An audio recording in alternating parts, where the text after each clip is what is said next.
Hello and welcome to the Villa Talks podcast. I think that worked. That looked very professional, mate.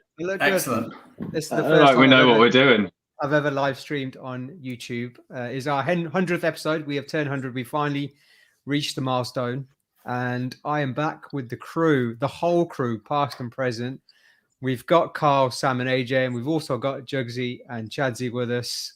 Armour. Yes. You could have put Jugsy down, Armour, as your name. No one knows you as Armour. Trying to be professional, to be fair. Yeah. Professional podcaster. Can't even see my name. Put the banner over me. Oh yeah. Don't worry. When Sam goes, you'll be fine, mate. Don't worry. Yeah. I can even make you with this. I can make you a solo layout. I can focus everything on you, when AJ, when you speak. No, we don't need to do that, mate. Not necessarily. How's everyone doing? All good. Good. Thanks. Thank you. Congratulations, Holmes, on your 100th episode. Outstanding effort, mate. Mate, congratulations to all of you. All of you, mate. You've all been stalwarts in the Villa Talks podcast. I've even nicked my daughter's birthday balloons as well. Ignored the 7. I was going to say you could have moved the 7. Yeah. John McGinn isn't making a special appearance. Can I just point out there as the stats man, it's actually 100.5, isn't it? So yeah, don't tell Jaro. Jaro can make it because I didn't want him to cause controversy by having him in. But yeah, it's 100.5. Let's forget about that. But yeah, this episode, so we're gonna do things slightly differently. So we're gonna touch on the Leeds game. We're gonna talk about that. Maybe look at a little bit ahead to the Forest game as well, especially because Chadsy, Jugsy, and I will go into it. Very nice. You can chat about that. Nice, yeah. But the bulk of the show will be the big fat Villa Talks quiz. So Sam's going to stick around for the first 15-20 minutes or so, and then we're going to pair off, and then Chadsy and Jugsy are going to join forces. Think of a team name if you can, and Carl and AJ are going to join forces, and it's going to be a big quiz. I've ready 20 questions, including a bit of a guess who as well. So hopefully, what's the prize, Omar? The prize is the Villa Talks podcast big quiz trophy.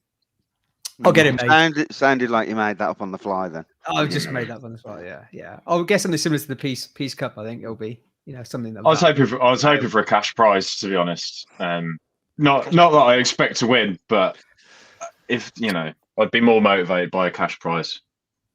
Yeah. Okay. Well, yeah. We'll see how it goes. See how many viewers we get. Amazon voucher, maybe. Something. Yeah, maybe. Yeah, maybe a new mic. Maybe that because I've got a spare mic lying around somewhere. So shall we begin? Yeah. This is really weird for me. It's like my ex meeting my current wife. I was gonna say it's one of those things where you get your different groups of mates together, and it's all a bit like you're the only common denominator, and everyone else. It's a bit weird. Although we did have Chadsy back on, though, didn't we? We did, yeah. It's like my stag do. I wasn't on that one, so I'm a complete stranger at the minute. No, Carl, it's just me and Chadsy, I think. Chadsy, Jugsy, meet Carl, meet Sam. Hiya. Fellow Leamingtonians, always glad to meet you. Yeah, right. Let's talk. To be fair, I've turned into a big fan of the podcast. I think it's gone from strength to strength since me and Chads are no longer involved. I think we were thereabouts when we were involved as a Villa podcast, but I think the guys have stepped up. I think they've really brought in and looked you in the eye, Omar, to take it to the next level. Cheers. I disagree. I think it's gone downhill. It's far too negative for I was Chadsy. expecting more boost. I was gonna say, you, Chadsy. It must be bad if Chadsy's gone negative. We must have really destroyed it. Listen to 1 in 4. Yeah, sounds like our wingers. Right, I don't know where to start. This is really weird. No, I'm joking. No, it's fine. There's been a bit of a clamour though, to be fair, to get Jugsy and Chadsy back on the match. Pick the ass. Match program. Why don't you start with them then, mate? Why don't you start with them with a bit of an analysis of the Leeds game, like the old days? No. What we'll do is we'll start with Chadsy, and then we'll go on to Jugs. Chadsy, just give us your sort of general thoughts of where you think Villa are at the moment. How you're feeling? We always come to you for a bit of positivity normally, so I'm hoping you've got something in your locker there for us? Because I think pretty much all of us are pretty down at the moment about Villa. Yeah, I listened to the pod last week, joking aside, and I thought it was a pretty fair reflection from you lads on the current state, very balanced. I'd be denying if I said there was a huge amount of evidence of positivity in terms of what we're doing. 8 points from 8 games, not creating a lot, not scoring a lot, not exciting to watch. So yeah, it's not very positive. I think the last couple of games have been a bit better. A couple of clean sheets. Southampton wasn't the most entertaining game, but if we won every game 1-0 like that, I'd snap your hands off. So I would never get after a team for winning 1-0 when they needed to go and get a result. And I was there on Sunday at Ellen Road, and following the game after and following some of the post-match reaction on social media and things, I felt like I was at a different game from a lot of people because we could have and should have won that game 3-0 if the players had taken their chances. So I think, any game you can say he could have made better subs and he could have done this, he could have done that. At the end of the day, we probably should have won that game 2 or 3-0, and he was let down by individuals in key moments. And I think if you win that game 2-0, we're all going into this weekend in a bit more of a positive shape. Yes, we were playing against 10 men, and you say you've got to go and get that result. But I think we did more than enough to win that game. Being there, it felt like we were creating a lot of chances. We were positive. We were on the front foot, and some of the reaction after I felt was totally unnecessarily sort of negative against Gerrard. But yeah, let's be honest, it hasn't been good, and he has had coming up to probably a year in the job now. But I will always be somebody that thinks the manager needs time, and I don't think a year is long enough. He's had key injuries to the players he signed in the summer, and if we get rid of the manager or we change now, you're going to look for a long-term manager, a project manager. But I think that's what we've got, and I think as a fan, I'm pretty sure Perslow's not going to sack Gerrard anytime soon. Perslow's job is on the line. Gerrard's not going anywhere. So I think as a fan and as a fan base, we need to get behind him because the negativity does creep into the stadium. The energy at Villa Park does affect performances. And I think where there's positives to cling on to as a fan base, we've got to go and get after them, not just sit here waiting for Gerrard to go, because then it is going to be a pretty miserable season. We've got good enough players. We can turn the season around. If he does find the right formula and we keep keeping clean sheets, then you never know. We can go on a bit of a run. So I will always back the manager. I'll always try and find the positives. And I think we've got to accept Gerrard's not going anywhere. So we may as well go and try and get some positive energy back amongst the club and stop sort of worrying about things that are out of our control, really. Yeah. No, I think that's all fair comments. Jugsy, where do you stand right now? Yeah, I think it's been quite a frustrated period of time being a Villa fan, and obviously we've had a bit of bad luck with injuries and the summer signings being injured, which you can't really plan for. But what I feel, and I think where my frustration lies, is with Gerrard. Really, I feel like there's no positive signs of improvement, and he's stubborn and quite set in his ways. The formation hasn't really worked. Didn't work back end of last season. Not really working this season. We're not really creating chances. And yet, fair enough, he's made us a bit more solid and we look a bit more better defensively. But 8 points from 8 games is not a great start considering the games we've played and the teams we've played against. So we've played obviously Man City and Arsenal. Outside of that, we've played lower half teams. So I think frustrated as a Villa fan, and I feel a bit, I wouldn't say disinterested, but before, under the Smith era, every game I was invested. I felt part of the team, part of the club, and there was a big build up to every match. And we felt like there was something on the line, and the players fought for every point, and we as fans sort of backed him. And I think Chads is right. We can't just give up because Gerrard's not going to go overnight. It's not going to happen. So we just need to maybe step up as a fan base and think, look, try and back the players. They've shown signs of improvement, but it's up to the manager now to think what's the best way of playing. Really, what can I get?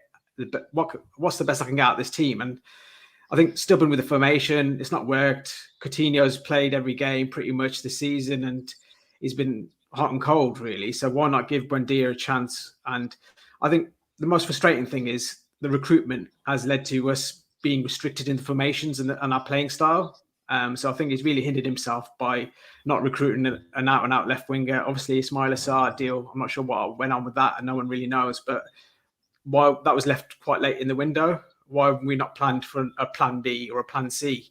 Because it's quite evident, even last season, this formation wasn't working with the inverted number 8, dropping into fullbacks and the fullbacks attacking. And it's an unforgiving league, isn't it? Every team's competitive. Every team's signing players, got a high caliber squad. So we need to improve and show some improvement. But I'm just not seeing it. And it would be different if we were giving some of the youngsters a chance. We're not even doing that. So it's frustrating, I would say. Sam, there a lot to go through there. I think individually, as Chadsy said, looking at the Leeds game, I think in terms of what we did in that game, I think if you take away what's happened before, I think performance-wise, it wasn't terrible. I tweeted myself in the first half, I thought we performed pretty well, but maybe that was me with my low expectations given what we've seen before.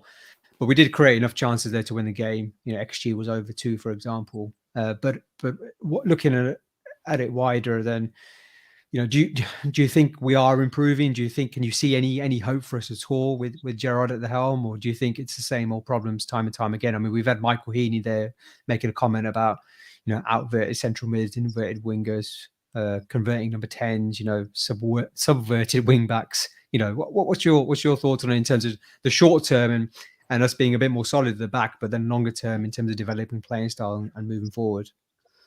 Yeah, I mean, I think you can talk about patterns and setups, and you can talk about individuals. I think that Gerard's done the right thing in making us more solid, closing those gaps between the players. I think, as Jugsy said, I think that the inverted 8s leaving us wide open in the middle of the park, that might have worked in Scotland. It's clearly not working here. And in fairness, Gerard's adapted. He's not carrying on with that experiment. I mean, you wonder whether Gerard really does believe that could work if he has the right personnel. But, if you could get the sort of players that are never going to lose the ball so that you're not as exposed so often in a game, then, yeah, maybe it will work. But I don't see on our budget in the near future or the medium term that happening.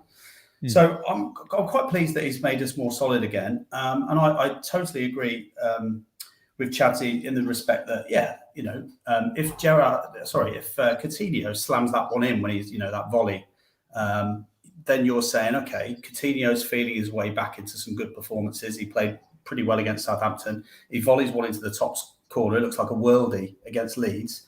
He probably goes on and has a good game. These are the margins, right? And when Gerard talks about, special players doing special things, there were millimetres away from a C, something like that. But I do think that would kind of, probably mask a general feeling that, we just seem to be a little bit dull to watch. And even though under Smith we were, we didn't probably have the players that we have now, and I accept injuries, I just felt that we looked a bit more creative, even with the likes of El Ghazi in the team. We just look more creative than we do now. And that's a real shame. And I think that when people have paid so much and they've got such high expectations, turning up to watch a sort of turgid brand of football is difficult, even if it is practical with the injuries at the moment. My final comment would be that, Chadsy said that Gerard's got to find the right formula. And I suppose that's true, but it seems like a little bit random, like he's feeling around in the dark. Maybe he'll just manage to put the right pieces together when actually, most people that are watching are looking at, Buendia sitting on the bench, coming on and showing a bit of imagination and unpicking the defence and thinking, we've got a fantastic player here. And apparently you don't think he's part of the formula. And I think that I wonder how long that situation can persist before people start getting really seriously frustrated, even more frustrated than they are now. Yeah. I think again, fair comments. And, I think a lot of fans feel the same way. I've looked at the comments, obviously been on other podcasts, and I think most fans feel the same way. They're pretty annoyed, frustrated with what's going on, and there's a real lack of hope, I suppose, more than anything else in terms of where we go from here. AJ, Gerard again in the post-match comments, digging out players, maybe I suppose you could say. But talking about how, he criticised the defenders in the Arsenal game, then he has to criticise the attackers in this game. Obviously pointing to Ollie Watkins, I think, in the main, given the missed chances. I mean, in terms of the game itself, obviously, we're playing a certain style at the moment to get results, and we did create enough chances. Do you think is there fair comments to make post the game, or do you think again it points to a lack of sort of experience in in managing players and what happens after the game, etc.? I think there's two separate issues there. I think he's right. I think he's right that and Chadsy's right. We should have won that game on the basis of the chances that we had in that game. I think that also does paper over the cracks in a little bit in the sense that there should have been no question of a couple of missed chances costing us that game, because they were down to 10 men for 40 minutes. They're not a great side at the moment. Better at home, admittedly, but there's no doubt that. I mean, was it an XG of 2 or 1.5 or whatever? Depends which of the figures you look at. But on FB Ref, which we normally look at, it was 1.5 XG, and Ollie Watkins had 0.8 of that. So he had more than half of our chances, and absolutely he should have taken one of the chances that he had. Now, if and how you go about making that point in public is a different question, and that's what we've talked about with Gerrard in the past, and I think one of the concerns is he comes across as arrogant in his post-match interviews, and in terms of connecting with him, and in terms of and it was kind of all right. He was arrogant as a player as well, but it was fine because he could back it up on the pitch. But at the moment, he's not backing it up as a manager, so it just it just puts people off, I think. And I think it's also. In the specific case of the Leeds game, Watkins should have taken at least one of his chances, and we should have won the game, and that is fair to say. In the context of the season overall, yeah, Watkins has only scored once, but his total XG for the whole season is only 2. So in the league, so it's not like we're creating loads of chances. And this I thought, like, let's have a little look at Erling Haaland, who's the absolute peak in the league, peak in the world, probably. Maybe Lewandowski's got a shout, but otherwise he's peak in the world. Haaland this season has got 14 goals from an XG of 8.4, which is ridiculous, right? That's like, for every goal of XG, he's getting an extra two-thirds of a goal, which is ridiculous. But if on that basis, on that ratio, a ratio of 1.66, if you gave him all of the identical chances that Watkins had, he'd still only have 3 or 4 goals this season, Watkins. Now, it's not an exact comparison, because obviously Haaland's movement is ridiculous and all of that. So, if Haaland was in our team, he'd have more than 2 XG, even allowing for all of the rest of the team being exactly the same. But just if you're purely looking at the basis on finishing, which is what Watkins is being criticised on, even if he was the best finisher in the world for the chances that he's had, he'd only had 3 or 4 goals this season. So the fundamental problem is not our finishing as much as it cost us 3 points in the Leeds game. The fundamental problem is our inability to create chances. And that is consistent regardless of what Gerrard says about, I'm going to open up the team and be a bit more creative. Oh, I did that too soon. Well, we weren't creating anything in those games either. So, it feels like he has no ability to coach attacking patterns of play, or at least he hasn't shown that yet. Maybe Chadsy's right and give him another few months or whatever, and we get that. But at the moment, he has never consistently created attacking patterns of play that are effective with the players that we've got. What he has been able to do is make us really good shithouses that don't concede goals and that time waste effectively and that are pretty nasty and all that sort of stuff. Niggly fouls here and there. But, you could get Tony Pullis in to do that. That's not what we need if we want to finish in the top half of the league. And I think, it's a massive game now against Forest. Like, they're in trouble. Cooper's under pressure. But, if you don't go to Forest and get a result, given the situation that they're in, as much as I think Chadsy's right, and we might be pushing it to think he's going to get sacked, he probably he should be on the brink if we lose that game, in my opinion. Yeah. Oh, and what are your thoughts on that in terms of looking quickly ahead to the Forest game? The massive game, obviously. Steve Cooper under pressure. Looks like he's staying on. We're not looking at a potential new manager bounce that we all love to hate.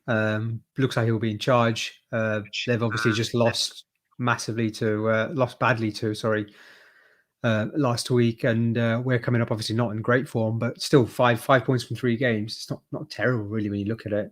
What are you expecting from that game?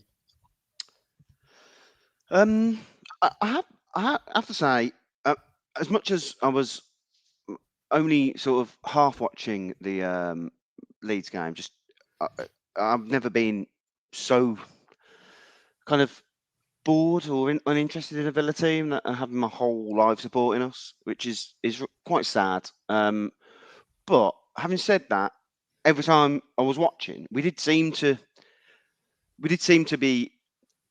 We looked better than we have for the majority of this season in that game. However, we were playing 10 men and for the majority of the game, and we still never really created hatfuls of chances. We created some half chances, and the Coutinho one could have gone in, but that would have been a worldie. I think if we don't come away with at least a draw on Monday, I can't see how he stays as our manager. I know. I kind of see what Chadsy's saying. I know it's Perslow's project, and I know Perslow will be in.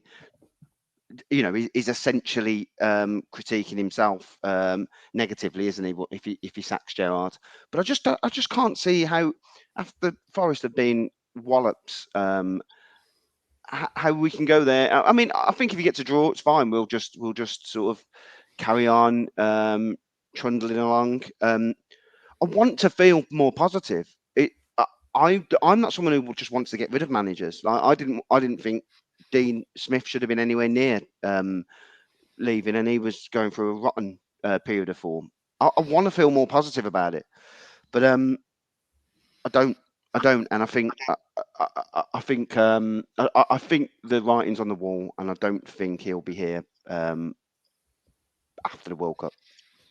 Chadsy Perslow, I don't know if you saw the Villa Trust stuff that came out. It seemed pretty determined that Villa were on the right path, that we were a work in progress, that they had belief in Gerrard, and he mentioned something about it takes 15 years to create a football identity and all these different things, but very much looking at longer term. And he did mention obviously that they didn't see the Bournemouth result coming, but that they still had full faith in Gerrard, and this was a long-term project. Do you think there is pressure internally, and then take out the noise from the fans and take out what happens on social media, etc.? Do you think there is pressure internally on Gerrard, and do you expect the owners to be looking elsewhere, and do you think, to Carl's point, that if we are to draw or lose the game against Forest on Monday, then he only lose? No, if we draw, I think he'll stay. If we lose, also, I think the question, sorry, Omar, is there pressure on Gerrard and Perslow? Because I think now they're intertwined, and that's what it comes down to. Yeah, which is a fair comment. Yeah, and I think that is the key point, isn't it?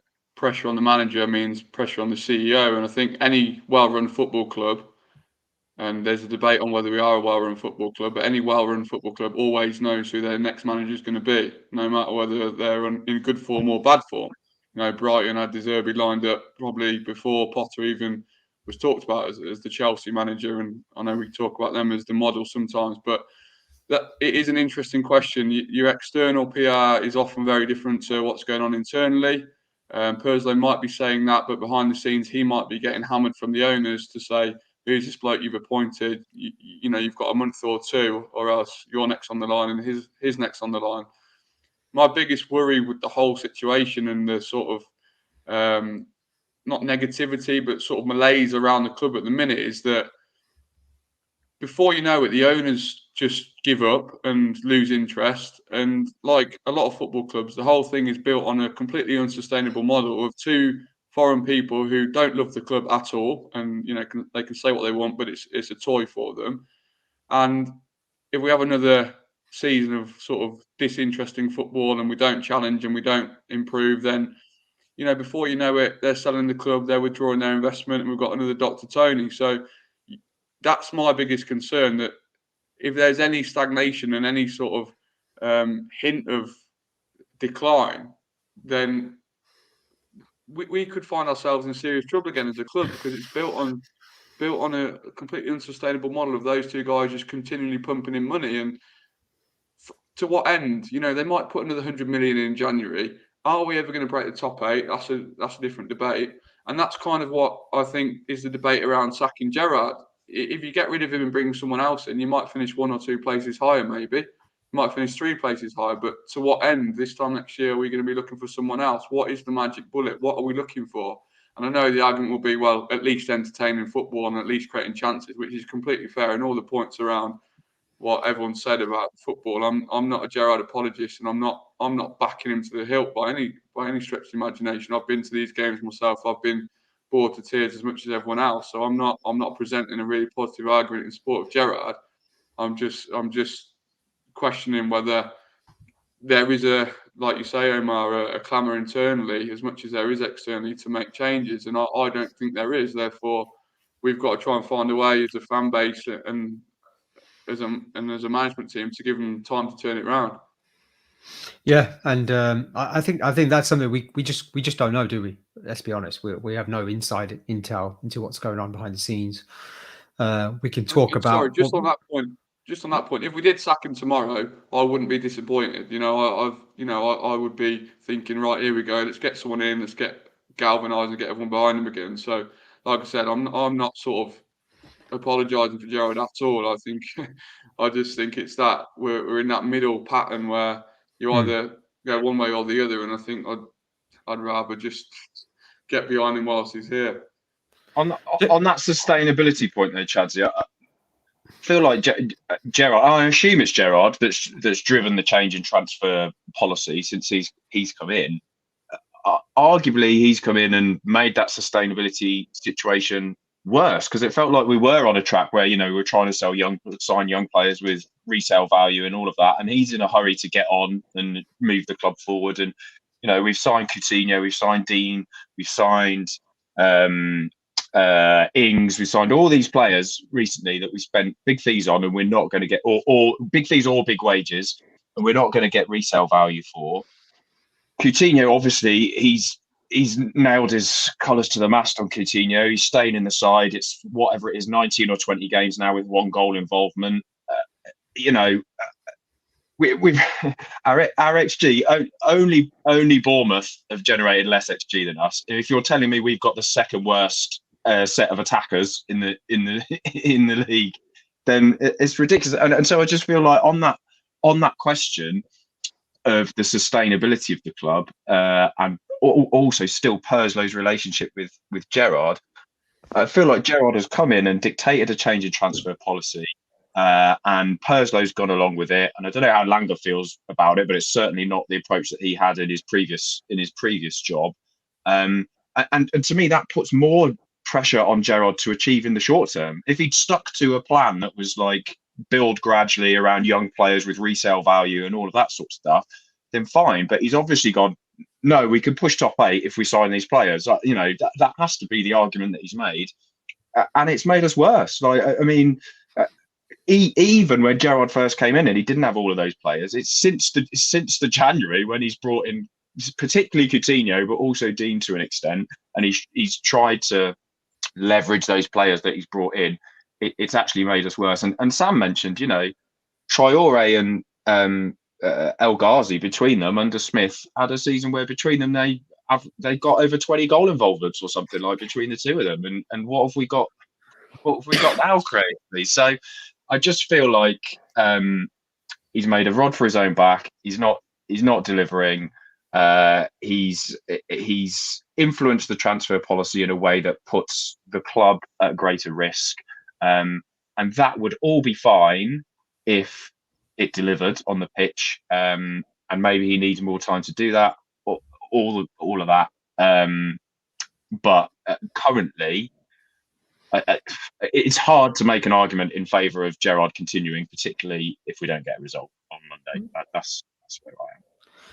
Looking wider than Sam, in terms of not just Gerrard but Perslow, you know, which AJ raised earlier, in terms of the overall, you know, end of the day, he's the CEO, he's in charge of footballing decisions, whether you agree with that or not. It doesn't seem like Johan Langer is actually what we call a more traditional footballing or sporting director, a bit like, maybe if you watch the Arsenal documentary like Edu is, for example, where it's quite obvious he's in charge of the footballing decisions. It seems like Purslow has a very much a key hand in everything we do football-wise and commercial-wise. Do you think there's an issue there wider in terms of our recruitment, what we've done there? AJ's talking about there, trying to get immediate results with the players. Is how much influence is Johan Lange having in reality? And then obviously the talk now about the one in, one out transfer strategy as well, in terms of maybe trimming the squad or being a bit more careful with how we spend money. Do you think that points to maybe the owners losing interest, or going back to Chadsy's point about sustainability moving forward? I think I totally agree with what Chadsy said on that. I think that, if they say we're going to essentially want to balance the transfer books going forward, well, I think that's fair enough. You got 100 million from Grealish. You spent it on some. Buendia is a very, very good player. I can see why they bought Ings, thinking that it'd bring in some goals, although obviously there was a conundrum around Watkins, but I can see why they did it. It wouldn't have been my decision. I think the problem really is that when Gerrard says, and obviously Purslow backs him, that he wants to bring in some older players and winners. I want to change the age profile of the squad. I want to bring in some winners. I have to say, I can't lie. I thought, well, yeah, that's what we should be doing. We need to bring in some proven quality, and if we've got to pay high wages for that, then that's what we do. The problem is that none of the signings have worked out, partly through injury. Coutinho was always going to be a gamble. It looked like a masterstroke at the start. I'm still optimistic and hopeful that if he can get a bit more fitness in his legs and build on the last couple of performances, that he can do well. I totally thought that Langer and Purslow and Gerrard were on the right track. It just hasn't gone well, and I wonder whether that's down to Gerrard's inability to coach the team, and whether Michael Beale was actually having a much bigger role in that and in those early results than we think. Or whether, and if that is the case, then you might think that we don't need to go crazy with transfers in the summer, but what we do need is somebody who can come in and coach them better and get more of a tune out of them. So I think that Purslow and Gerrard have nailed their colours to a particular mast, and for lots of reasons, certainly including Gerrard's shortcomings as a coach. You might even argue that's the primary problem. It's not worked. If we have to change direction, then with a new coach, I do wonder whether there'll be a lot of money for new signings. I expect that there wouldn't be. I suspect that a new coach would be given the squad and say, right, if you want to sell Buendia, if you want to sell Ings, whatever money you can bring in, you can use to strengthen the squad. But I just don't see a massive new investment from the owners, and I don't begrudge them that. They saved us. We were in a dire situation. We had some good times. They've put in a lot of money. I think that I can see why they wouldn't want to put a load more in. And I don't think it's needed. The squad is better than our position in the league. It's better than our position in the league, and it was last season. Totally. We were better as a squad than 14th in the league last season. Yeah, totally agree. Yeah, that's true. And you get another 5 or 6 points, you're certainly top half, aren't you? And that is the difference between finishing 14th and getting those top 10 places. And I think that's the concern for me, I suppose. And I know I haven't really talked about my opinion in this, but I think if you look at it in the last 3 games, I've definitely seen an improvement in terms of defensive structure. And obviously I understand it's more of a necessity rather than a long-term aim. It's made it save Gerard's job, I imagine. But what is that coming from? Sam? Anyway, always Sam, isn't it? I think. Always Sam. Sounds all right now. Yeah, I think if you look at it in terms of who we've played in the context of when we've played them, in terms of the teams, so West Ham, for example, are really struggling. Everton, when we played them, really struggling. Southampton, when we played them, really struggling. Leeds, when we played them, really struggling. If you look at it, 8 points from 8 games, it's on the face of it, it's almost relegation form, and that is the concern. It is relevant. It is relegation form. It's not always relegation form because we've had the second easiest run. If you look at it, I posted it on Twitter. the last 19 games we've played under Gerrard, we're 5 points worse off than the last 19 games at Smith. Yeah, which again, going back to my point about 5 points, that gets you top 10. That's the difference. But let's quickly look ahead to the Forest game before we move on to sort of the quiz. And what I like to do, because this is our 100th episode, I like to sort of look back since we started the pod and just some of your favorite moments as well whilst we do the quiz. So I don't want it to be too negative of a pod, but I understand everyone's down, and I think the Forest game's key. You win that game, you see a certain style of play, then maybe you hope that breeds goes on and brings forward a style of play and to the next game, and we sort of get that momentum going, and we suddenly find our feet because we have, like they just said, we have the players. But looking at the Forest game, then Carl, just quickly, what do you see? What do you see happening? How do you see us lining up? Obviously, we've got a few injuries. Looks like Leon Bailey may be injured. Is Buendia going to play, or is he going to try and play Ashley Young right wing? What's going to happen? The fullback position obviously looks like Matty Cash is back as well, which is good news. How do you see it going? Well, he's not going to be able to play Ashley Young anywhere other than left back, is he? All our 400 left backs are injured or out on loan somewhere. So I think you'll have a Conser Mings, Ashley Young left back, Matty Cash if he's back right back. If Matty Cash isn't back, Chambers, but he's got a knock as well, hasn't he? I don't know. We'll find someone to play right back. It doesn't matter. We'll put McGinn there. He's played there off and on off this season as it is. Conser could play right back, can't he? Play there. Yeah. Bednarik centre back. Yeah. Bednarik centre back. Yeah. Yeah. And then I hope he plays Buendia. And I kind of. I thought Coutinho had one of his better games of the season against Leeds. So finally, Gerrard's got an excuse to keep him in the team. I don't know. Watkins, he might drop Watkins. I mean, he slagged him off, so he might drop him. He might put Ings in it. Is Ings fit? Who knows? I don't know. I've got a feeling. No, here we go. I've got a feeling we're going to see a team that has been struggling for form. All their players are going to finally click, and we're going to see Forest beat us about 3-0. They'll play 11 players that haven't even started this season. They'll all suddenly click. Steve Cooper will have had the best week in training he's ever had in his life, and they'll absolutely hammer us.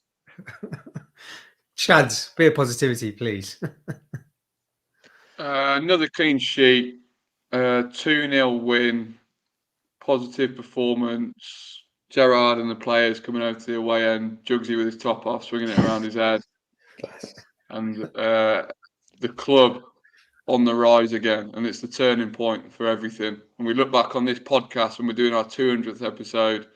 And Gerrard's just won Manager of the Month for the third month on the trot. And we're planning our trip to Rapid Vienna for the Europa League qualifying round. Welcome back, Chadsy. That was beautiful, mate. That was really beautiful. That's exactly what this pod needed. Exactly. That's what we needed, yeah. Jugsy, I thought Carl was the only one drinking, by the way. What's that? I said I thought Carl was the only one drinking. Jugsy, looking forward to going to the Forest Ground. I lived in Nottingham for a while, but I've never actually been to the Forest Ground. So I'm looking forward to it. How are you looking forward to the game? Yeah, I'm buzzing for it, to be honest. I think there's a bit of a mutual respect between Forest fans and Villa fans. I think we've had a few players play for both teams. So, yeah, looking forward to it. And it's a massive game for both clubs, really. I think they're going to be up for it, but I'm feeling quite positive. I think formation-wise, I've got a feeling Buendia will be on the bench and he'll play Ings and Watkins. I know he's tried to use that formation mainly at home, and it's actually worked in a few games against lower opposition. But yeah, I think that's probably the way to go forward. I think Watkins is good away from home. He's a good target man, and I think Ings playing off him. We need to try and get some more attacking threat, and we need goals in the team. So I think Ings is your best person for that. Really, I think he's got to play. I think Watkins will keep his place in the side for another game. I think his strengths are that we can go long. I know we're not really building up play at the minute, so the plan A is to hit Watkins long. So it looks like he'll be in the team. And it's a big game, and I'm feeling pretty positive. I think the fans will get behind the players for sure. Obviously, I think the midfield in terms of Ramsey, McGinn. I think they look a bit better against Leeds. I thought Ramsey had a really good game as well. So I think there's a bit more to come from them. Dougie's obviously, I think, helped as well because he can pass through the lines. And I think his sort of passing and on the ball abilities may actually be a positive for us. I know Kamara does a lot off the ball and is great defensively, but having Dougie in there just makes us slightly more adaptable in terms of how we attack. Yeah, I think that's all fair points, and I'm pretty positive, to be honest. AJ, I don't know about you, but I know Carl was sort of saying it in jest, and so I suppose so was Chaz in some respects. But I think I just fancy us. I don't know why. I know without Leon Bailey, I think maybe we're lacking a bit of pace there. But I just think Forest are all over the shop. I just don't see how Forest are suddenly going to click after what I saw last week, where their players are still finding their feet. I think maybe after Christmas and January time, maybe they'll start clicking then when they get a bit more time. But I don't know. I just fancy us. I don't think it's going to be like a classic performance or anything like that. I think it's just going to be a hard fought win. But I think we can win. We definitely can win because Forest are poor if they continue their current form. I mean, I think they're in a different position manager-wise. I wouldn't be surprised given their ownership if they get rid of Cooper. But given the way he turned their season around last season, he's shown his ability to get a group of players that are performing together and playing. So yeah. And actually, sorry, Chadsy, I know you hate the head-to-head, mate, but the head-to-head is overwhelmingly in our favour. All time, we've won 60 and they only lost 38. So, cracking record. We've not lost to them away in the Premier League since 1992. So it can't be relevant. I mean, granted, we didn't play them between 1999 and 2016, but nonetheless, we're clinging on to straws. We'll grab anything. When did we last lose to them in the Premier League? Last lost them in 94, but away from home in 92, mate. So I was there. I was at that 92. I was at that 92 game. You were both there. Well, there you go. I was there 94. Sorry, I was there 94 when me and Jugsy. I think Jugsy won't remember this because if I remember this, but he's far too young. But he was there as well. Was it Spink goal? Let's see. I think Spink goal. But Stuart Pearce scored a penalty. I remember that, and we lost 2-0. Was it? I think Brian Roy scored as well. No point asking me, mate. I haven't done that bit. I forgot Sam's not here. Only lost once in the last 14 games, including in the Championship, of course, and unbeaten in the last 4, winning 3. So head-to-head wise, nailed on, absolutely nailed on. But as Chadsy says, that's all irrelevant, and I'm not confident. I actually think Jugsy's shout of playing 2 up front is not a bad shout, but I don't think Gerrard will do it just because he knows what a massive game it is, and he will go there to make sure, like he did against Leeds, and he pretty much said it himself. We came here to get a point. We came here not to lose. I think he'll do the same thing. So I think it will be a similar team in terms of shape. I wouldn't be surprised if he drops Watkins for Ings. I think, again, if you're going to play that way with 1 up, I think it's a mistake because Watkins is much better if you play with 1 up. And I really hope, especially if Bailey is out, that we do see Buendia. But again, I wouldn't be surprised if we don't. I think Jugsy's right to call out Louise. What I find a bit mad about Gerrard is he's professed a view to want to play a possession-based game when he's able to do that. But when he's had all of his options available, he has continued to not choose Louise and Buendia this season when everyone's available. And they are probably our 2 best players in possession. So again, that's one of those things where he says something and then I don't understand. But obviously with who we've got available, I think Louise obviously will play as a 6. I don't think he'll change the midfield 3 at all, actually. So yeah, it's a question of if Bailey's not fit, who comes in? And as Carl's touched on, the back 4. Do I think we'll win? I think if we win, it'll be a scrappy 1-0, just like Southampton was, and like the Leeds game should have been if Watkins had taken at least one of his chances. So yeah, I'll go positive in the theme of the 100th pod, and I'll go, we're going to win 1-0. but it'd be a shit game. Good, So not good. 100% positive. Sorry. That's basically what I was saying. I think, to be honest. Yeah. I agree. Let's move on then. Let's go move on to the quiz. Quiz time. Quiz time, and interspersed with the quiz, I think we'll just talk about some of our favourite memories as well. Of the pod, or just at random, or are you going to cue us when to do that? No. We'll talk about, obviously. So we started the pod. The first game that we actually ever reviewed was the Sheffield United game. I don't know if you remember, Jugsy and Chads, when Emi Martinez making his debut saved the pen and Ezri Konsa scored a goal to win it. And that was our first ever pod. And since then, obviously, we've seen that was a great, pretty much most of that was a great season. Obviously, the Liverpool game, Arsenal away, Youth Cup final. Then obviously last season was a bit of a shocking one. And then this season, again, not great. So it's been an up and down, or well, up and then down all the way, I suppose. More like a inverted V. But let's look at some of the key stats and key things that have happened over that period. And we're going to use that as the quiz. There's also a little bit of a guess who round as well. So what I'm going to do is I'll ask each team a question. There's 15 questions. I thought you said 20 earlier. Wait, there's 15 questions. Okay. And then the guess who round, there's 5. Okay. With the names scrambled, you have to guess the names. And the first team to shout out the name gets the point for that one. But this one, I'll go to you direct. Have we got team names yet? Because I don't know. I said Chadsy, Jugsy, Alan, McAnally. Chadsy, Jugsy, Alan, McAnally. Right. Okay. I can create that. No worries. And then your team, AJ. AJ, you come up with a name, yeah? No, Carl? you mate. Come on. Come on, you're normally That's good at 1-0 this. to us, so we're 1-0 up. That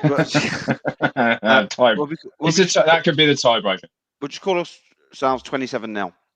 Yes, good. Yeah, good. Historic pod reference. What are you calling yourself? 27-0. 27-0.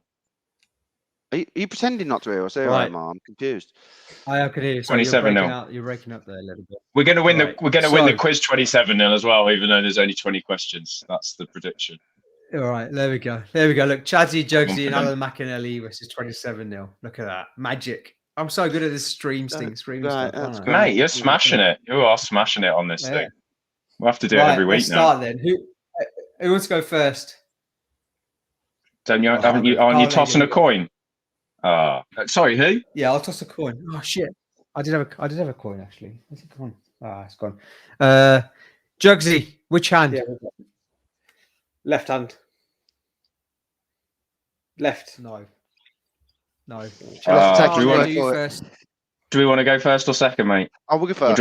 Or do we want to change ends? Can we change ends? Yeah, we'll change. No, let's go first. We'll make them shoot against away in second half. We'll go first. Okay. Since the pod. So hang on a second. How's this working? So we're as individuals, yeah? Yeah, individuals. Okay. Yeah. I'm gonna ask you. Right. Do you know? Guys, can I just say, as the stats man, how's it going to work with 15 in the first round 16. with two teams and five in the second round? Doesn't add up, 16, mate. 16 questions and then 5 in the next round. Sorry, that still doesn't add up. How are you going to split 5 into 2? No. 16 is. Oh no, because we're all guessing at the same time. Yeah. All right, yeah, good. I've got it now. Yeah, let's go. Oh, right. I hate to watch fucking Tipping Point with you, AJ. Jesus Christ, let him. Mate, you have watched Tipping Point with me several times, as I referred to in your best man speech at the weekend. Oh yeah, shit! Congratulations, Carl.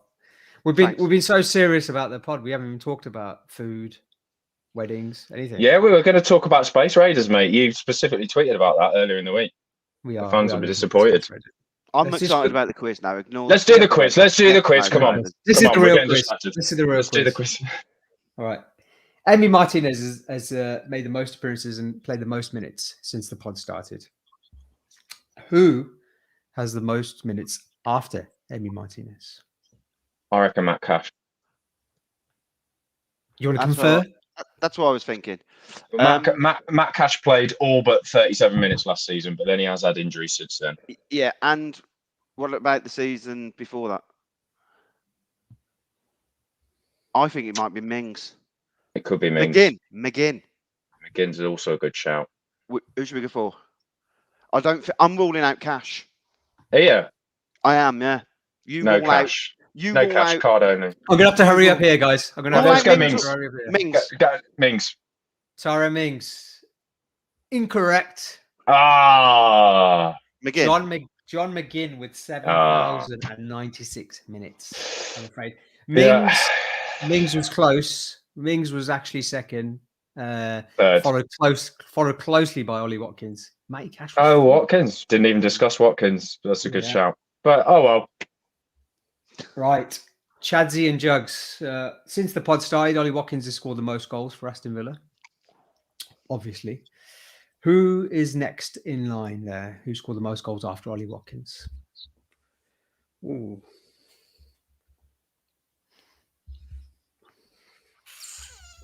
What do you reckon, Chads? That's tough. Is it one of the wingers from the season before? El Ghazi, Traore? Our guys got 10 last season, didn't it? Well, the season before. He didn't get much last season. 2 or 3, didn't they? I think it's got to be Al Ghazi. It's not going to be any midfielders, is it? No one scored. Ramsey, nah. It's got to be someone like El Ghazi. How many did Ings get last season? Like 8. No. Al Ghazi? Final answer? Yeah, Al Ghazi. Correct. With 11 goals. Yeah, correct. I would have gone El Ghazi. It's a good shout. Well done, lads. That was our question. If only I ruled McGinn out the fucking first one. Yeah. Well, it could have been. We just chose wrong after the toss. Yeah. AJ Carl. XG time. Your favourite stat. Oh, here we go. AJ's gonna be living this. So since we started the pod, obviously I don't know why I keep saying that because obviously that is the time period we're looking at. Which team have we played against that we've got the highest XG? Hang on. Oh, in a single game, I was going to say single game or cumulative. Yeah. Palace has got to be up there. The one where we smashed them at home. There was a Leeds one where we got a lot of XG as well. So this is obviously for us, not against. Yeah. Well, also there's the Liverpool game, but there's a lot of deflections in that. Yeah. The XG was the XG that high. I reckon I recall it being between like 3 and 4. I think it's still quite high. It is, isn't it? I've got a feeling it's. I don't know. What do you think, mate? It's out of Liverpool. I'm going to go. It's between Liverpool and Palace. What do you reckon? Would you want me to choose? Yeah, you choose. Liverpool. Final answer? Yeah. It's Palace. 4.58. Did we? Really? Yeah. Which one are you using, mate? Which one are you using? 3-0. Yeah, the 3-0. Yeah, 3-0 Boxing Day. It was actually the same on two sites. I can't remember. One was I think it might. It's always low. It's always lower on FB. Yeah. Oh, that's tough. I thought you were going to go for it. I thought you were going to get the right one. Shouldn't have asked Carl. I should have trusted my own stats knowledge. But there you go. I'm having a nightmare with my jumper now as well. Yeah, I can hear it. We can hear it. 1-0 so far. Then you boys. 23rd of May 2021 saw the return of Villa fans during the lockdown season. Obviously, you both were there for that game, Villa versus Chelsea. A victory. Jack Grealish's last game. What was the attendance on that day? It's a nice round number. Oh, that's a clue. Yeah, we didn't get any clues. I mean, they're going to get. To be fair, he did wince when we said Liverpool, so we probably should have changed our answer on that one. Chads, what do you want us to tell you the exact attendance of the match? Yeah, you boys were there. I think so, you boys were there. And this is a tough one, to be fair. This is not. It's not that tough because was it 20,000? Did they restrict it? Was it like 15 or 16 or something? They restricted it to. Was it? Oh yeah. No more clues. I think it was 15 Jugs because they only had the whole end like a third full. Yeah. And for some reason, 18's come to mind. But might be more, mate. What are you thinking? 18. You make the call, Chads. You make it. 17,000. Sorry, what did you say? I missed that. 17,000. Sorry, boys. It was actually 10,000. Yeah, Really? I thought 10. I thought 10 was the limit. I thought you guys might know because it was 10,000 for every game. Yeah. I thought it was like yeah. 40,000. I was Right. way out. I forgot about the restrictions. I'm surprised at how badly this is going, by the way. Tough question. I'm not. Tough I'm not question. surprised at all. Oh, Chadsy's Right. gone. It's gone that bad. Chadsy's gone. Chads, where you gone? Come back. Oh, he is. He's There back. he is. Right. To the nearest 10 million. What has been Aston Villa's net spend since the pod started? Since the pod started. According to transfermarket.com. To the nearest what? 10 million. I think it was 10 million. Who have we bought in that time? Grealish has gone in that time. So that's going to put a big dent in the net spend. 20 for Chukwuemeka as well. So 20, yeah. 20 in our coffers. Plus a few of them. Yeah. What did we get? 17 mil for target, 15 mil for target. Yeah, something like that. Okay. So And then the others are like 3s and 4s. So say we've brought in 140. We spent 30 million on Mings. 27 on Dean. Whoa. Hang on. Yeah. Since the pod first started. Ings, I meant. Ings. Okay. Not Mings. Yeah. Ings, 30 million. 27 million on Dean. 30 million. Was it? Yeah, 38.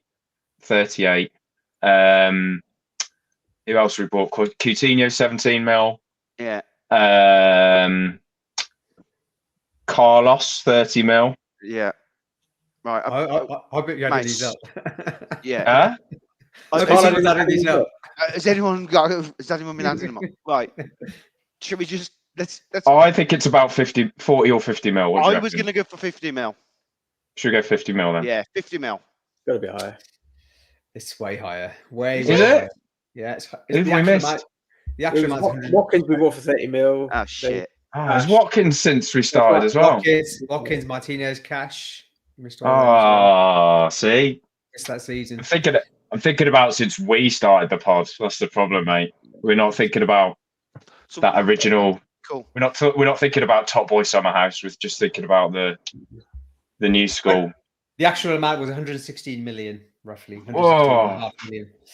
So I would have taken 110 or 120, to be honest. I would have taken. Yeah, I know how a £10 million difference works, mate. But thanks. Just saying. Right.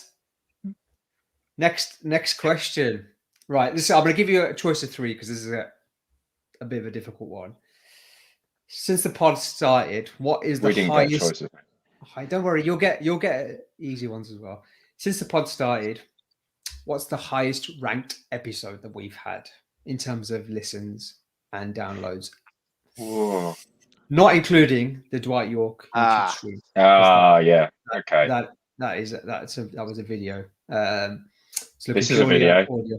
Yeah, I know. This is a video. Do you think this will beat Dwight York? No, not with about 12 people watching. I don't think so.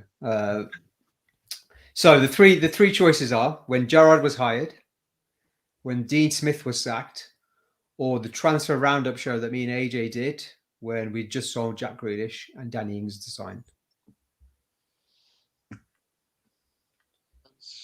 Smith or the transfer one, isn't it, Jugs? Yeah, probably. One. Unless Gerrard had a load of Liverpool and Rangers fans listening, like randomly. I don't know. What do you think? You answer, mate. I don't know. Is it? I've got a feeling it's the Grealish one, where AJ and Omar. I think it's quite a good pod from memory. Yeah, I'm going for that. The Grealish transfer Ings one.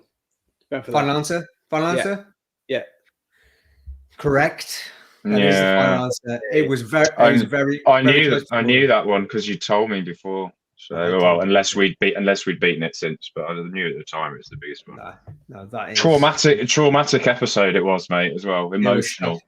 Tough. And I think we even had a small bit from Chadsy come in as well. I think we pre-recorded. Yeah, he's a little Chadsy voice note. Yeah. We did. Yeah, we had a little Chadsy voice note as well. Right. This is 2-0 at the moment, boys. Carl and AJ, you need to get back to this one. We're struggling. Right. Boys, what is the highest we've been placed on the UK football podcast charts? UK we get- football podcast charts. Sorry? The UK football podcast charts. Yeah, it's just Highest. Apple. It's just Apple basically, but the charts. And I've posted this a few times on Twitter. I seem to recall. I mean, I'm thinking something silly, but How silly? I've Like- got literally no idea. like the Literally no idea. silliest it could be. But I'm feeling like because Omar was bragging about it so much. No, we've not been number one, but I don't think we've been number one. But I reckon we could have been top 4. I reckon he could have gone. He'd have bragged about that Champions Well, League I'll pick a number then. 4th. But I've got no idea. It's pure guess. Well, okay, 4th will be our answer, but I think it might be 3rd. Oh, okay. 4th. Final answer. What are you going to go for? Sorry? 4th. Fourth. If Fourth. it's 3rd, I'll never hear the end of it. It's third. Keep listening to Carl, AJ. Do you know what, mate? We've been so close on all of them. Like, apart from the transfer one. Let me just say, if I was playing on my own, it'd be a 2-2 draw so far. No, because I would have got Palace. You went Liverpool, so that was your I'd fault. have McGinn and 3rd, so that's 2 for Yeah, me. that's I'm true. drawing anyway. That's true. Right. But I'd have one. Right. Chadsy and Jugs. To the nearest 5. What's the total amount of goals we've scored in the Premier League since the pod started? Great question. So, 2 seasons, 8 games. 40, 86, 86, 90. Between 90 and 100 would be my guess, Jugs. Yeah, you guess this one then, Chad. You go for it. It felt a bit Well, I like think- Chadsy was remembering every goal then. Yeah, he was computing it. Yeah. It's 84 games, isn't it? And it's not that much better than a goal a game, I don't think. It's got to be a Probably bit a bit more than that. Yeah, it's probably like 1.2, something like that. Is it 1.3? Maybe a bit higher. 1.5? What have you been watching? 100. Does it mean remember the 7-0, 7-2 and all that? Remember? Exactly. Don't stop giving him clues. He said 100 now. That's it. That's his answer. 7-0. 7-2, sorry. Wait, what did you say? Sorry, what was your final He answer? said 100. Said 110. No, he didn't. He said 100. This is outrageous. He said 100. And then you tried to talk him up higher. I didn't. I genuinely didn't. You hear bloody him say did. This I did- is I a- didn't you'd do- never. You'd get Adil Ray on these. Fine, You'd never fine. get this with him. it. Fine, all right. I'll take 100 as the final answer. my friend. No. Give him 110 now. Don't know. Right. Chads, what do you want it to be? Yeah, whatever you want, Chads. Whatever you want. We're going to lose anyway. It doesn't matter. 108. It's 113. Is the- Oh, so yeah. If he'd gone with 100, if you hadn't have given him some obvious bias going on there, it's outrageous. I genuinely didn't hear 100. I promise Sure, you. yeah. Just want your old mate. Come on. Right. Aston Villa Youth Cup final. We beat Chelsea. Can you name either the scoreline or one of the scorers? Why am I talking back to myself? Well, Brad Young scored one of them, Brad didn't he? Young scored, yeah, so we'll take him. Yeah, please. we'll take him as a scorer. I'm pretty sure he scored a goal. Well done, Brad Young. Yeah, Yep. thanks. The score was 2-1, and Ben Christen and Brad Young scored. Yeah. Right, you're on the mark. 3-1. Yes, we're on a roll. Right, Jugsy and Chads. I'm glad these questions worked out, by the way, because I've made questions for each of you, and it's actually worked out fine. You'll see what I mean in a minute. What Indian snack did Carr use as a nickname for Jack Grealish following his transfer to Man City? Wasn't it poppadomptions or something? Chads? Rings a bell. It's quite partial to Fine, poppadoms. Yeah, poppadomptions. Let's go for it. That's the only thing I can remember. Correct. Spot on. Yeah. Well Take done. it back. I love him. Yeah, Right, I boys. mean, I love poppadoms, so it's fine. Right, What team beginning with W did Chadsy say we were 1 goal away from playing in the Championship following our 7-2 win against Liverpool? Clue. They are based in the home counties. Fuck me. You can't tell them the team. But yeah. Oh, I don't really know where the home counties are, so that doesn't help me as a clue. Are Wickham in the home counties? I was going to say Wickham anyway, but as a team. So was I. That's what I thought. So we'll just go for that. Yeah. I don't know. Wickham Wanderers. Final answer. Correct. Yeah. Omar, that is one of the boys. worst clues I've ever Boys. seen. Which team based in Wickham? Piss off, Chadsy. He let you give 4 answers to that goals one. Yeah. That's named Wanderers. Calm down. Yeah. Calm down. Right. Jugsy and Chadsy, you should probably know this one. You were involved in this video. The Dwight York video, our famous interview. Famous is pushing it a bit. Famous interview. It's famous for us. How many views have we had on that video? To the Don't look nearest at it. one. To the nearest, I would say to the nearest 1,000. Nearest 1,000. That's right. Sorry, Oh. nearest 100. Sorry, nearest. Oh, that's 100. more like it. Yeah. Sorry, apologies. I've got no idea. Wouldn't know where to start. Jugs? How many times have you watched it, Jugs? Twice, I probably think. Well, doesn't help you then. No. I haven't got a clue, Chads, to be honest. Should we say Villa fans, Dwight York, 20,000 views? Was that too much? I reckon Dwight York's watched it about 15,000 times. I think Dwight York. I think Dwight York expected 20,000 views. 18,000 Dwight York. Let's go lower, Chads. Let's go lower after that massive clue from Omar. Yeah. 7,100. 7,100 final answer? Yeah. Incorrect. 3,300. Oh, it was even lower. Pathetic. That's just We're a joke. We're a joke. Get one of our greatest ever players on the podcast today. Still only 3,000 people. Unbelievable. Absolute Right, shambles. And in the same vein, AJ and Carl, Dwight York named 2 other defenders that gave him a tough time other than Colin Hendry. Can you name one of them? Who would he have played against at that time who would have been giving him a tough time? Man U defenders. Pallister, Bruce, Tony Adams. Tony Adams is a good shout. Oh, yeah. Keown. I'll choose over Adams or Keown. Keown always gives gay people a hard time, didn't they? It was gives you a hard time. Just everyone always knows about Keown. I thought you said gay people. Yeah, that's what I thought he said as well. No. Gave people. That's what he said. I genuinely thought. I was like, what? That's not right. Do you want to go? Hurry up, yeah. Go Keown, mate. Go on. Mike Keown. No, Des Walker or Stuart Pearce I would have taken. Didn't you play Forest? Obviously, you weren't one of the 3,300 people to watch the video. I have watched it. It was just a long time ago. Yeah. Right.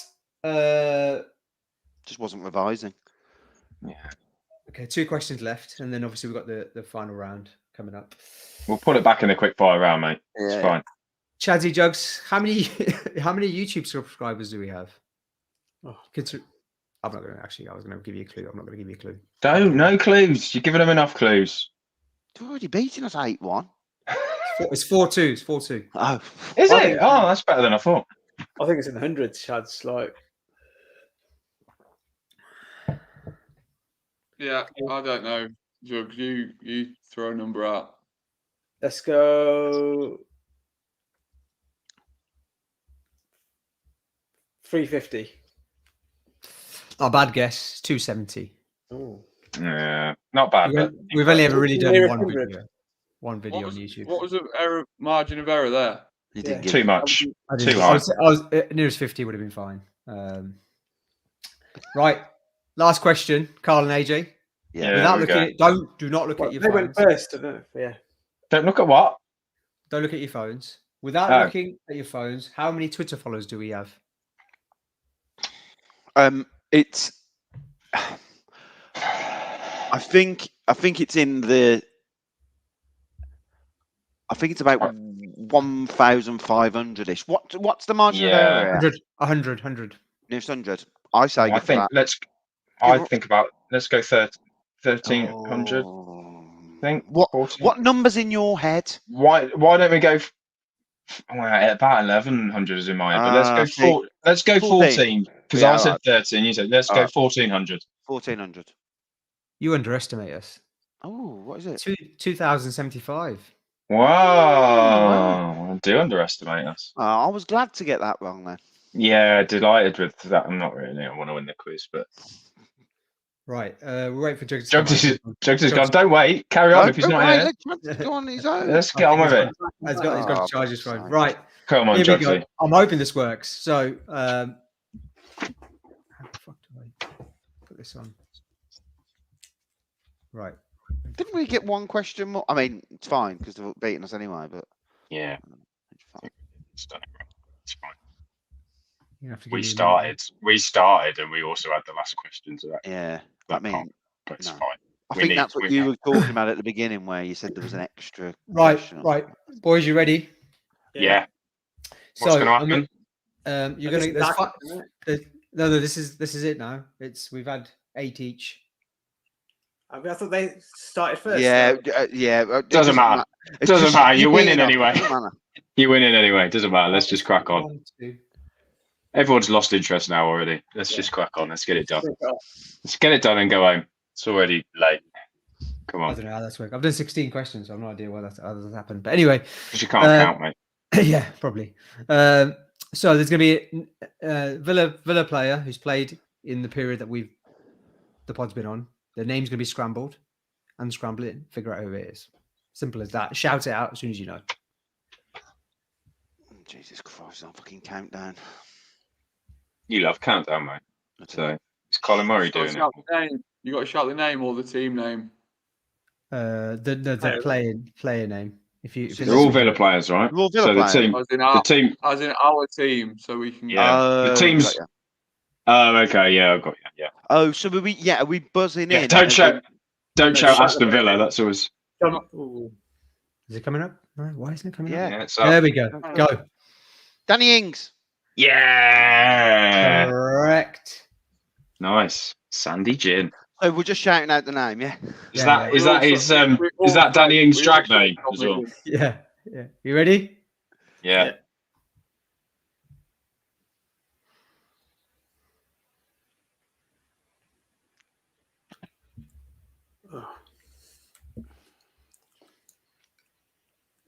Oh, everyone's shouting it, aren't they? All the. I'm the mayor with this one. 2 Bs. Oh, Jesus. Jacob Ramsey. No, it's not. That's not got all those letters in. Oh shit! No. I'll give you 5 more seconds. What? Clue: Spanish superstar. 3, 2, Hotter? 1. Borgia Bastard. I forgot he was a person. Next question. Oh, next slide even. Matty Cash. Correct. Jugsy. Oh, it's 5-3. This is getting. Oh, mate, we're in trouble here. Come on. 2 more. Pull your 2 more left. finger out. We need 2 more to have a chance.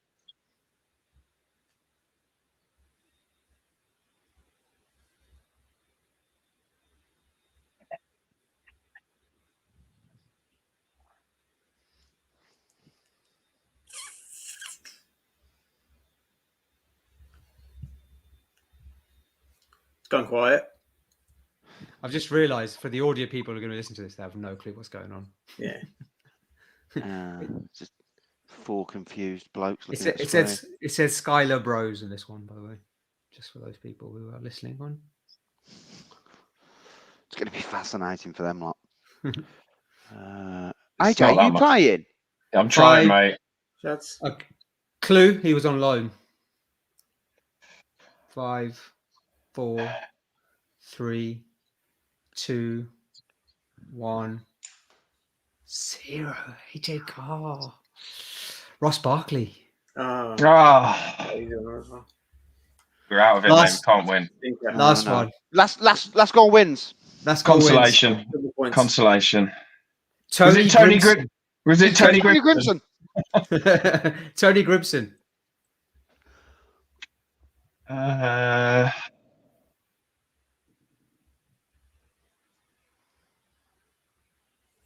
It's almost like they're not even words anymore. Oh no, I can't. It's just ridiculous. Tyrone Mings. Yeah. Come on. One more song. One more song. I'm out of questions, so well done, guys. Oh wow. That It was was- close in the end. 5-4. Yeah. What a game. Brilliant. 5-4, really good. What a game. game. It was 5-2. Fair play. 5-2. Fair play to anyone who has listened to this nonsense all the way to the end. Just remember that in the 200th anniversary, the question's going to be, what was the score in this quiz? Just remember. Yeah. Yeah. 5-4. All right. Well done, boys. Thank you for your time. 100 Absolute pleasure. 100 up. Thank you very much. Cheers, lads.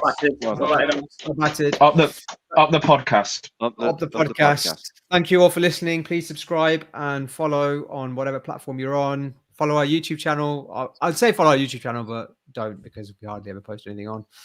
But yeah, follow us on Twitter at Villa Podcast, all one word. And apart from that, thank you, boys. Thank you for listening and thank you for watching. Up the Villa. Cheers. Up the Villa. Boys. Go on, Villa.